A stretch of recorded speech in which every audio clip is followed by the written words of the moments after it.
കേരളം രാജ്യത്തിനും ലോകത്തിനും മുന്നിൽ അഭിമാനത്തോടെ തലയുയർത്തി നിൽക്കുന്ന സന്ദർഭം. മുങ്ങിത്താണ് പോകുമെന്ന് ഭയപ്പെട്ട ഒരു സ്വപ്നത്തിന്റെ വീണ്ടെടുക്കൽ. നിശ്ചയദാർഢ്യവും ഇച്ഛാശക്തിയും ഉണ്ടെങ്കിൽ എന്തും സാധ്യമാണ് എന്നുള്ള ഒരു പ്രഖ്യാപനം. തട്ടിക്കയറ്റാനും വെട്ടിമാറ്റാനും ഉയർന്ന കൈകളെ കൊണ്ട് തന്നെ കൈയടിപ്പിച്ച കേരളത്തിന്റെ ചങ്കൂറ്റം. കേരളത്തിന്റെയും രാജ്യത്തിന്റെയും തന്നെ വികസന കപ്പൽ വിഴിഞ്ഞം തീരത്ത് വെള്ളിയാഴ്ച നങ്കൂരമിട്ടപ്പോൾ ഈ തുറമുഖത്തിന്റെ പേരിൽ കേരളത്തിന് ഒന്നും തരാതിരുന്നവർക്ക് പോലും സംസ്ഥാനത്തെ അഭിനന്ദിക്കേണ്ടി വന്ന അപൂർവ അവസരം കൂടിയായിരുന്നു. ഒരു സംസ്ഥാനത്തിന്റെ മുൻകൈയിൽ നിർമ്മിക്കപ്പെട്ട രാജ്യത്തെ ആദ്യ വിപുലമായ തുറമുഖം അത് രാഷ്ട്രത്തിന് സമർപ്പിച്ചതിന്റെ ചാരിതാർത്ഥ്യത്തിലാണ് കേരളത്തിലെ ജനതയും ആ ജനതയെ സമഗ്ര പുരോഗതിയിലേക്ക് നയിക്കുന്ന LDF സർക്കാരും. വിഴിഞ്ഞം അന്താരാഷ്ട്ര തുറമുഖം മുഖ്യമന്ത്രി പിണറായി വിജയന്റെ സാന്നിധ്യത്തിൽ പ്രധാനമന്ത്രി നരേന്ദ്രമോദിയാണ് ഔദ്യോഗികമായി ഉദ്ഘാടനം ചെയ്തത്. ഇന്ത്യയെ സാർവദേശീയ സമുദ്ര വ്യാപാര ലോജിസ്റ്റിക് ഭൂപടത്തിൽ കണ്ണി ചേർക്കുന്ന മഹാസംരംഭം ഉദ്ഘാടനം ചെയ്തുകൊണ്ട് പ്രധാനമന്ത്രി നരേന്ദ്രമോദി പറഞ്ഞത് ഇങ്ങനെയാണ്: കേരളം ആഗോള സമുദ്ര മേഖലയുടെ കേന്ദ്രമായി മാറുകയാണ്. ആയിരക്കണക്കിന് തൊഴിൽ സൃഷ്ടിക്കപ്പെടേണ്ടതുണ്ട്. ഇതിനായി കേന്ദ്ര സർക്കാർ സംസ്ഥാന സർക്കാരുമായി കൈകോർത്ത് പ്രവർത്തിക്കും.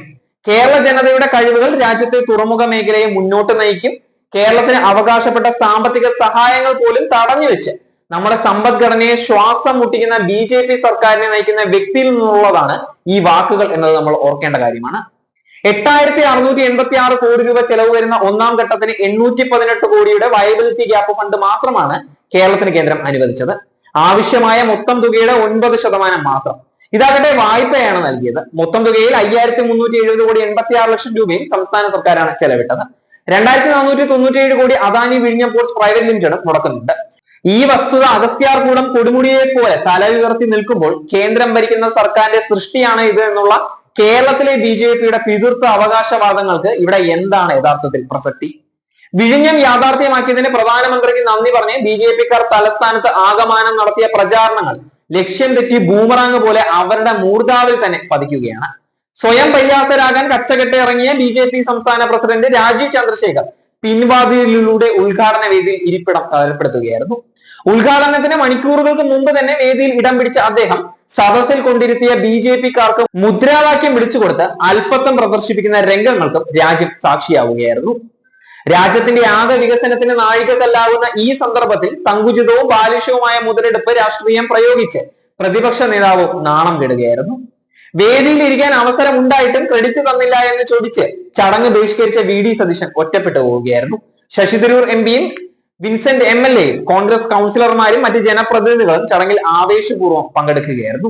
ഭിന്നിപ്പിന്റെ രാഷ്ട്രീയ പ്രയോഗങ്ങളല്ല നാടിന് വേണ്ടത് എന്ന് മുഖ്യമന്ത്രി പിണറായി വിജയൻ പ്രസംഗത്തിൽ കൃത്യമായ സൂചനകൾ നൽകിയിരുന്നു.